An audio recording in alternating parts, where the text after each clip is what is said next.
പിന്നാലെ കുറച്ചധികം ആളുണ്ടാവും. ആ ആളെ കൊണ്ട് എന്താ കിട്ടുക? അത് വേറൊരു വിഷയമാണ്. അത് നമ്മൾ പഠിപ്പിക്കേണ്ടതാണ്. നബി സല്ലല്ലാഹു അലൈഹി വസല്ലമ പറഞ്ഞു, സഹോദരാ, നമ്മൾ അധ്വാനിക്കേണ്ടത് തിരുമേനിയുടെ ആ വാചകത്തിനാണ്. നാം മരണപ്പെടുന്ന ദിവസം നമുക്ക് വേണ്ടി മയ്യത്ത് നമസ്കരിക്കാൻ തിരുമേനി പഠിപ്പിച്ചു. ഷിർക്കിന്റെ ലവലേശം വരാത്ത 40 ആളുകളുണ്ടെങ്കിൽ അള്ളാഹു അവരെ ശുപാർശകന്മാരാക്കും നമുക്ക് വേണ്ടി. എന്താണ് ആ സന്തോഷ വാർത്ത? അങ്ങനത്തെ 40 ആളുണ്ടാക്കാൻ പറ്റുമോ നമ്മുടെ മയ്യത്ത് നിസ്കരിക്കാൻ? അത് ഇതുകൊണ്ടൊന്നും ഉണ്ടാവില്ല. അത് ഈ പണം കൊണ്ടോ സ്വാധീനം കൊണ്ടോ പെരുമ്പറ കൊണ്ടോ ഒച്ചപ്പാട് കൊണ്ടോ ബഹളം കൊണ്ടോ. ഇതൊക്കെ ഇങ്ങനെ കണ്ടില്ലേ, മരിച്ച ചില സ്ഥലത്ത് വമ്പിച്ച ബഹള. എന്തിനാ? പത്രത്തിൽ വരാൻ, TV-യിൽ വരാൻ, അവിടെ വരാൻ, ഇവിടെ വരാൻ. ഇതിനൊരു ബഹളം ഉണ്ടാക്കാനായിരിക്കും കഴിയൂ? ഒരു 40 ആള്, തൗഹീദുള്ള 40 ആൾക്കാർ, ഷിർക്ക് ചെയ്യാത്ത 40 ആളുകൾ, ഷിർക്കിന്റെ ഒരു അംശവും ജീവിതത്തിൽ വരാത്ത 40 ആളുകളെ കൊണ്ട് എന്റെ മയ്യത്ത് നമസ്കരിക്കണം അവരെന്ന ചിന്ത, അങ്ങനെ ഒരു വസയ്യത്ത് ആളുകളോട് പറയാൻ നിങ്ങൾക്ക് പറ്റുമെങ്കിൽ ഞാൻ മരിച്ചാൽ എന്റെ മയ്യത്ത് നമസ്കരിക്കണം കേട്ടോ, അതാണ് നിങ്ങൾക്ക്, എനിക്ക് വേണ്ടി നിങ്ങൾക്ക് ചെയ്യാനുള്ള ഏറ്റവും നല്ല കാര്യമെന്ന് പറയാൻ നമുക്ക് സാധിക്കുമോ സഹോദര? അതാണ് തിരുമേനി സല്ലല്ലാഹു അലൈഹി വസല്ലമ പഠിപ്പിച്ചത്. സാധിക്കുമെങ്കിൽ ചെയ്യേണ്ടത് അതാണ്. മറ്റോടൊന്നും കാര്യമില്ല. ആള് കൂടിയിട്ടോ പത്രത്തിൽ ഫോട്ടോ വന്നിട്ടോ TV-യിൽ വന്നിട്ടോ അനുസ്മരണം വന്നിട്ടോ.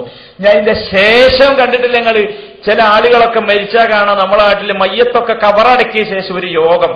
എന്താ? അനുസ്മരണ. എന്താ അറിയോ, എല്ലാ ശത്രുക്കളും കാണാം അവിടെ മൈക്കിന്റെ മുമ്പിൽ വന്നിട്ട്, ഓ മരിച്ച ആള് മഹാനായിരുന്നു പറഞ്ഞാൽ കേട്ട, ഇവൻ മഹാനാന്ന് പറഞ്ഞാൽ വല്ല കാര്യമുണ്ടോ? ഒരു കാര്യമില്ല. മരിച്ചും പോയി. ജീവിച്ചിരിക്കുമ്പോൾ എല്ലാവരും പറഞ്ഞിട്ടില്ല മഹാനായിരുന്നു, മനസ്സിലായില്ല? അപ്പൊ അതുവരെ കള്ളക്കേസ് കൊടുത്ത് ബുദ്ധിമുട്ടിച്ച് പ്രശ്നമുണ്ടാക്കി കുത്തിത്തിരിപ്പുണ്ടാക്കി തോന്നിയാസം പറഞ്ഞ് ഏശനി പറഞ്ഞ് പരദൂഷണം പറഞ്ഞ് ചെയ്യാവുന്ന മുഴുവൻ ഉപദ്രവങ്ങളും ചെയ്തിട്ട് മരിച്ച് മയ്യത്ത് ഖബറിന്റെ അടിയിലങ്ങോട്ട് വെച്ചിട്ട് ഇനി ഒരിക്കലും ഇവൻ കയറി വരികയില്ല എന്ന് ഉറപ്പുള്ള ഘട്ടത്തിൽ മൈക്കിന്റെ മുമ്പിൽ വന്നിട്ട് പറയാം മരിച്ചുപോയ നമ്മുടെ ബഹുമാനപ്പെട്ട അദ്ദേഹം. ഒരു കാര്യമില്ല.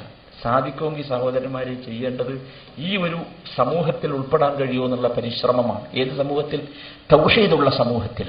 എന്നാൽ എന്തുണ്ട്? 40 ആളുകൾ, തൗഹീദുള്ള 40 ആളുകൾ മയ്യത്ത് നമസ്കരിച്ചാൽ അദ്ദേഹത്തിന് പുറത്തു കൊടുക്കുമെന്ന് അഷ്റഫുൽ ഖൽഖ് മുഹമ്മദ് മുസ്തഫ.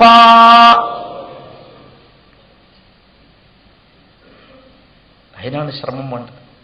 മറ്റതുകൊണ്ടൊന്നും ഒരു കാര്യമില്ല. ഉമർ ബിൻ അബ്ദുൽ അസീസ് ഇങ്ങനെ ഖബറിനെ നോക്കി വീണ്ടും പാടുകയാണ്, തഫാനൗ ജമീഅൻ ഫമാ മുഖ്ബിറുൻ വമാതു ജമീഅൻ വമാതൽ ഖബർ. തഫാനൗ ജമീഅൻ, എല്ലാവരും നശിച്ചുലേ, വലിയ ആൾക്കാരും ചെറിയ ആൾക്കാരും ഒക്കെ നശിച്ചു. ഫമാ മുഖ്ബിറുൻ, ഇപ്പൊ അവരെ കുറിച്ച് ആരുമില്ല പറയാനും എഴുതാനും ബഹളം വെക്കാനും ഒന്നും ആരുമില്ല. വമാതു ജമീഅൻ വമാതൽ ഖബർ, അവരെല്ലാവരും മരിച്ചു, അവരെക്കുറിച്ചുള്ള വാർത്തയും മരിച്ചു, ഒക്കെ കഴിഞ്ഞു, ആരുമില്ല. എന്നിട്ട് അദ്ദേഹം നമ്മളോടൊരു വർത്തമാനം പറയുന്നു, ഫയാ സായിലി അൻ ഉനാസിൻ മദൗ അമാലക ഫീമാ മദാ മുഅ്തബർ.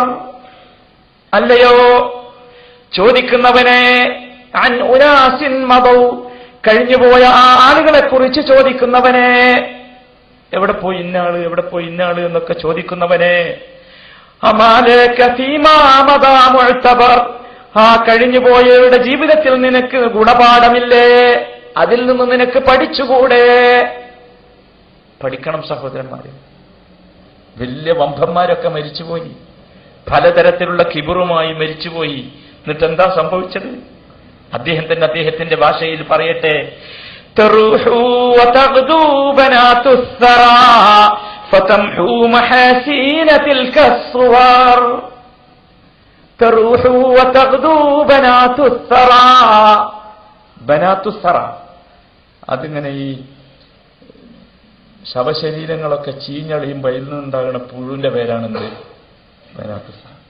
തറൂഹു വതഗ്ദു ബനാതുസ്സറ, അവന്റെ ശരീരത്തിലൂടെ, മഹാനായിരുന്ന അവന്റെ ശരീരത്തിലൂടെ ശരീരത്തെ മോടി പിടിപ്പിക്കാൻ വേണ്ടി, ശരീരത്തെ നന്നാക്കാൻ വേണ്ടി സർവ